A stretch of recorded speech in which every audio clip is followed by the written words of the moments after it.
Leo, welcome. It's April 2019. Dadhichi here with this, your horoscope. This is Leo, your sun sign, with right now the sun transiting in the upper part of your horoscope in the sign of Aries. You'll also notice that if I just animate this chart for a few days up until around the 6th, just there, the new moon, that is the conjunction of the moon, associating with your ruler in the 9th house, indicates a very, very significant shift, or at least a commencement of shifting your ideas, a change of ideas. And the moon is very much to do with your past. So some of these changes are precipitated by looking back into your past and all of a sudden getting some sort of clear idea as to what's going on and how, basically joining the dots. We also see that Uranus in the 10th house, your career sector, is transited by this new moon almost immediately after that on the 7th. And this shows that some of your ideas may spill over into what it is you do for work, how you work. That's very, very important. A lot of drive and energy is also indicated by the conjunction of the moon to Mars in your 11th house here, just around the 10th. 9th and 10th. This really reactivates your interest in friends, those people you may not have seen for a while. But you must be careful if there's been some problems in the past and you maybe haven't been talking to a friend for a while. You may have this sudden inclination to reconnect. But you see here this square from Venus. This may be a friend or a co-worker.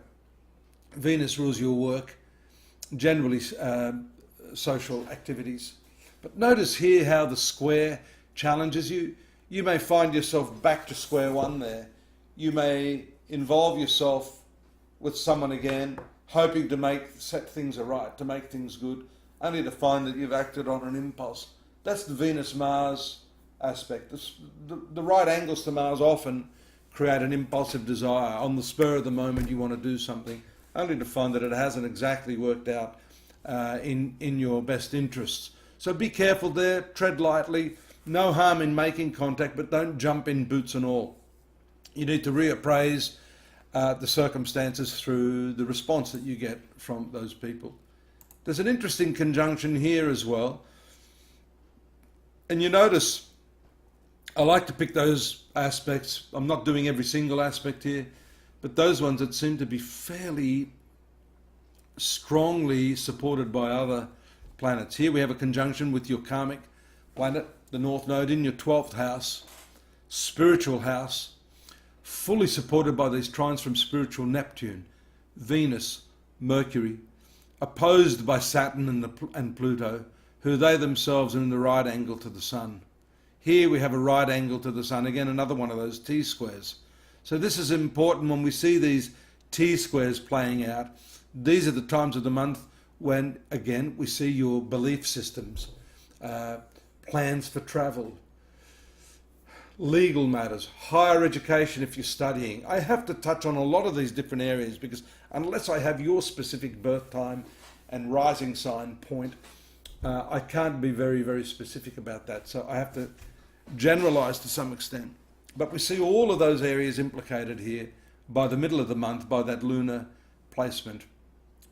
We have another important transit, again, getting back to your work, shown by this transit of the Sun straight after, I'm going to just jump back here, the full moon here. Now here's another very, very important one. At this time, you see the Sun, the moon, full moon phase, in this, what we call a grand cross. These are right angles, Sun to this Saturn, Pluto, right angle from the moon to Saturn and Pluto, right angle from the moon to the North Node, karmic point, and then again the right angle. So these are all right angles which produce this intense, challenging square. Here we say these are what we call a cadent square, coming from the 3rd, 6th, 9th and 12th houses. So these are destabilizing forces. Again, it has to do with communication, it has to do with your work.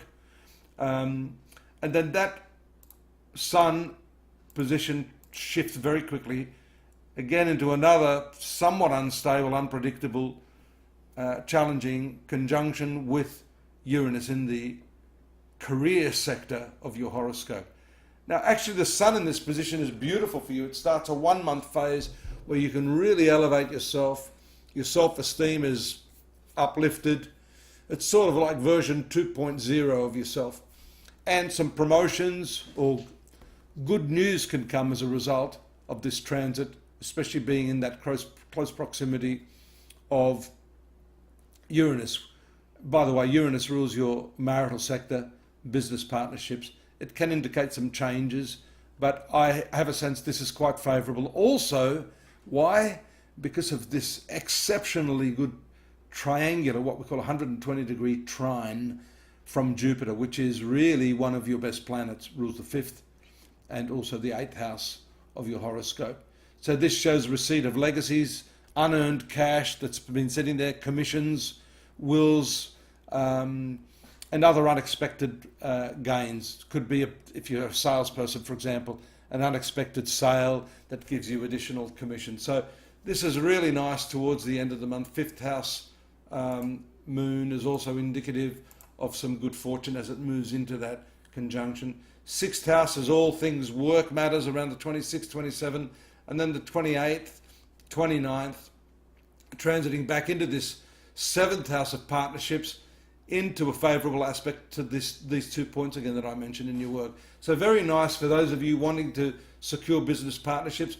Earlier we saw that transit of the moon through the 3rd house of contracts, and 10 days earlier, 18, 19, 20. So this is where it starts to come to fruition. So a really nice end of the month. And I would say don't be too worried about that unexpected combination of your rule of the Sun with Uranus. I think it's unexpected in a very positive way.